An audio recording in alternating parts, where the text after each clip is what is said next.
Hello everybody, it's me, Hannah, again.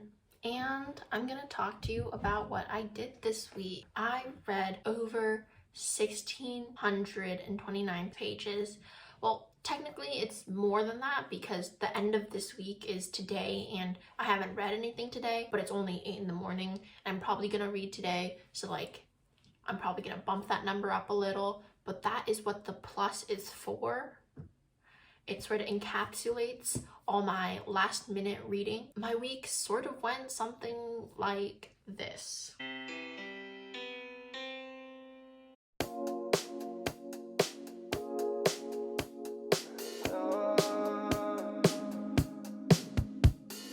Look up at the sky, ask it why are you all so afraid?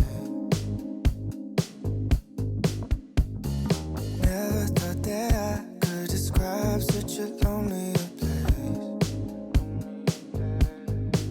Now there's all the space, nothing can replace. Letting go of you was my one mistake. Counting every day, no I'm not okay. I just wanna say. My favorite part is this book is dedicated to Wellbutrin. That's funny. Love this to start. And also, it goes, Samantha Irby is a writer whose work you can find on the internet. And her website is www.bitchesgottaeat.com. I love that.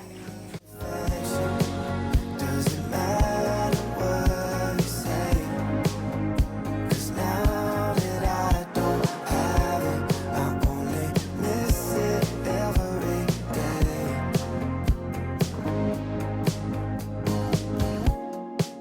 I just finished Wow, No Thank You by Samantha Irby. It's like 1:12 in the morning, so I'm gonna go to bed. Ask it why are you always so far? Oh my gosh, what's his face? Crux.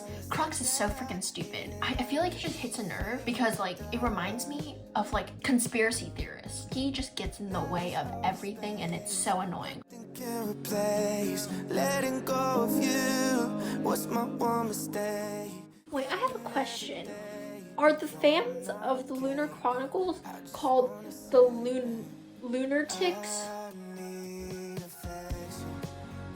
That's a weird fandom name. I have 5 things to say about Levana. What the fuck is going on in her head? She's so fucking toxic. I can't wait to see Cinder and the gang take down Levana in Winter. This girl is insane. I mean, she's a good villain though, but I would never want to be her friend. 'Cause now that I don't have it, I only miss it every day.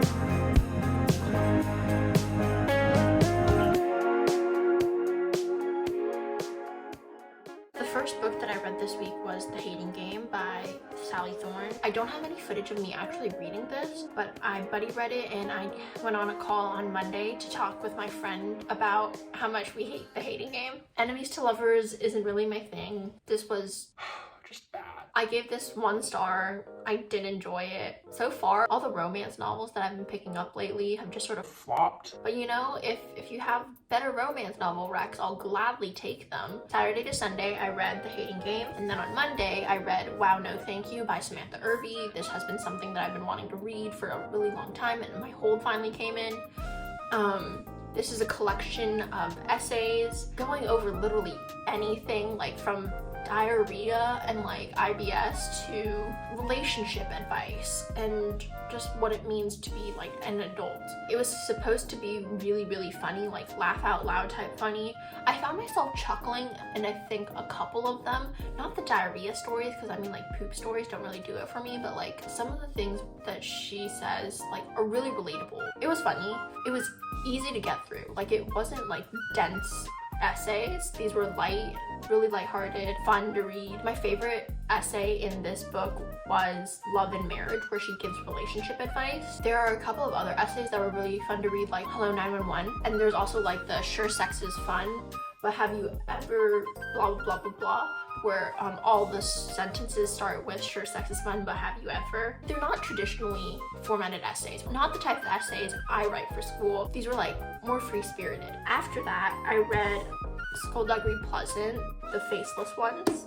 This one is the third book in the Skullduggery Pleasant series. With each book, Valkyrie gains an age. So in the first book, she was 12. So now in the third book, she's 14. While the first one more is like a standalone where you can read it. The second, third, and like the fourth one, they like continue on because it is a series now. This one, it was just my balance of humor and lightheartedness with battle scenes, but it was also like sort of scary with all like these villains and everything. Pretty dramatic, a lot of violence for middle grade, but I really enjoyed it. It was fun. I gave this 4 stars. This was still the first book of the series is my favorite. I don't know why, like there's something magical about that first book that just makes me like that one more than everything else. I mean, I also gave the second book 4 stars. But like that one was just scarier and I enjoyed this one more. So maybe this one's like a 4.5, but like Goodreads doesn't do that. So we're gonna stick with 4. After that, I read Ferris. I'm gonna cover that up because it has my library information on there. By Marissa Meyer. This one is, I think, like a novella in between books 3 and 4 of the Lunar Chronicle series, so it goes in between Crest and Winter. It tells Levana's story, and Levana is the main antagonist of the Lunar Chronicles. She is, I guess, the evil queen. She wants to be the fairest of them all, and this bitch is just insane. Levana's out of her mind. She is terrifying. She is like emotionally manipulative.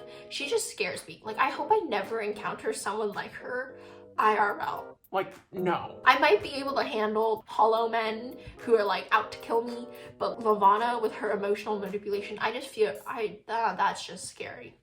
But it was really great to read. Fairest, I really enjoyed the writing, really enjoyed pretty much everything about the book, except for how like kooky Levana is. I gave this a 4 out of 5 stars. I don't know why I took off a star. The last book that I've read so far was Brigida of the White Forest. This is a book I got in elementary school, so throwback. But these 2 I read for a readathon that's being hosted. Okay, that's a garbage truck. These 2 I'm reading for a readathon that's being hosted on Instagram, the Zodiac Readathon, Astralathon. This one fulfills like the dark plot and whatever, and then this one fulfills, what even does it fulfill? An unpopular or unknown book, and I think that this is an unknown book because there are literally only 40 reviews for this book on Goodreads, so it is very unknown. The only reason I know of this book is because the author came to visit my school when I was a kid, and she did a book signing, so these are signed copies. I ate this shit up when I was a kid. I only read the first and second book because that's all she had published when I was in elementary school. So now I think I'm actually gonna try and read like the whole entire thing. There are 5 books and I have the first 2, so I need to borrow the last 3 from the library. Hopefully they have it. If they don't, that's sad. I gave this one a 3. It wasn't as good as like I remember it being. Sort of basic, bland, but this is the only time you will catch me reading about fairies. That's pretty much how my week went.